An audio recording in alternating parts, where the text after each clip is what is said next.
Skippack Village is a small town located in Skippack Pa, Montgomery County. Main Street is lined with dozens of small businesses, but the village didn't always look this way. There's a lot of hidden history behind the walls of Skippack.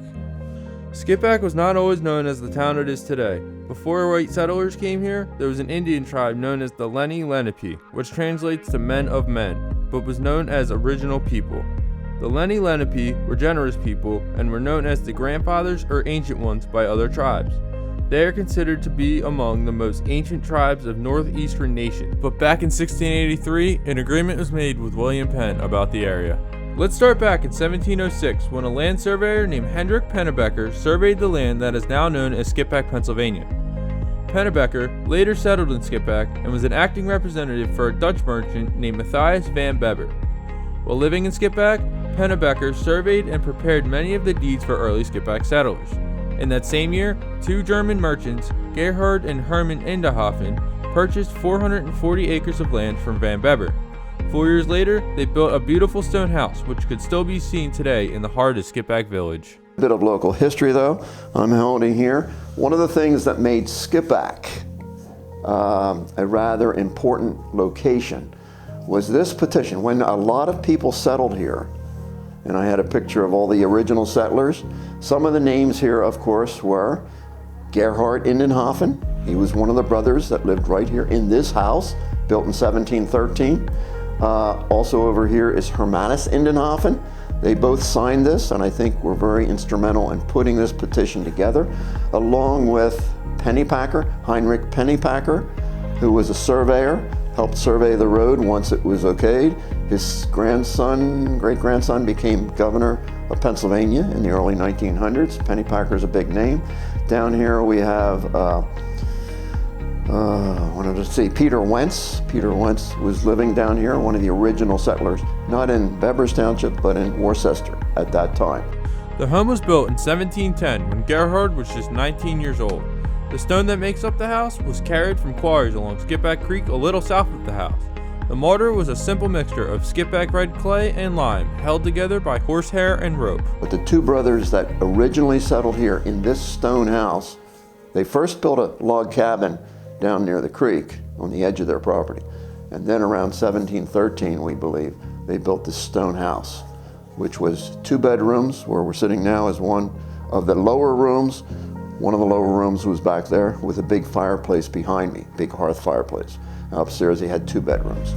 Now we have a nice display of things in our museum here for people to come and see. We're sitting here below quite a few of artifacts that were used in kitchens many years ago, whether it was a meat grinder or a fruit grinder. We have a sewing machine, treadle sewing machine, and you're standing next to an ice box, which takes you about 100 years back, 120 years.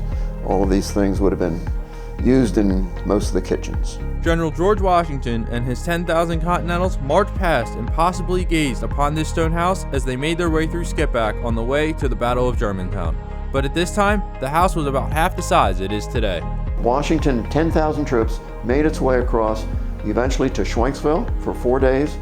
Our map here shows the traffic that happened in Montgomery County. I don't know if you can refocus it or put it up here.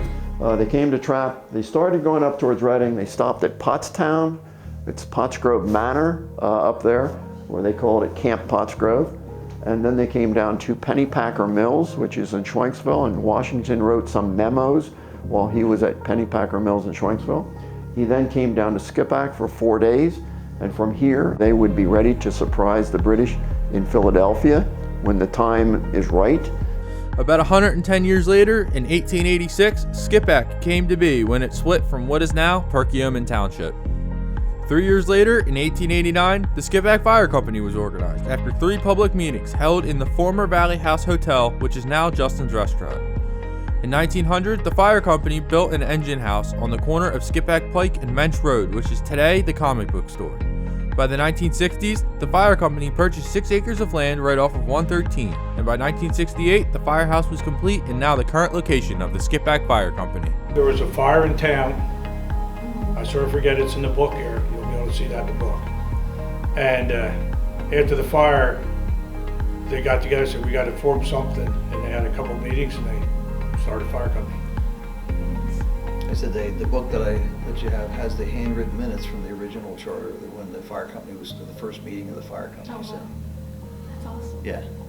On July 20th, 1907, the first trolley car left Norristown, and a year later, the trolley line was extended up Skippack Pike and through the town of Skippack. But unfortunately, in 1925, two trolley cars crashed into each other, bringing the trolley line to a tragic end. Today, the town of Skippack is a whole different world. Lined with small shops and restaurants, Skippack has developed to be a great little town for a day of shopping and great food. Well-Fed is a staple located in the heart of Skippack, where lots of locals go for great breakfast on Saturday and Sunday mornings. Some of the favorites include the very tasty egg platter, Philly omelet, and of course, their famous home fries. Skippack is a town known for local shops with a bunch of unique items such as Accent on the Rocks, Dreamcatcher, and Floral and Hardy. There are also various events that happen throughout the year that span down Skippack Pike, such as the annual Skippack Days and First Friday. Vendors from all over the East Coast actually come here. We have 150 unique vendors, and there's things from tin punch, craft art, sand art, dog collar vendors. We've got pizza places that do all kinds of good food things, and it's town-wide. So we start from all the way down to Park Bistro Restaurant, and it goes throughout town and ends at Floral and Hardy. Today, the popularity of the town brings more housing and people. However, it holds the same charm with the local shops and rich history. We've looked back in time with the history of Skippack, but let's look forward. With the population rising, the town could possibly expand or even renovate buildings that need it. There are many possibilities for what new traditions could arise. The Skippack community would welcome your visit with open arms.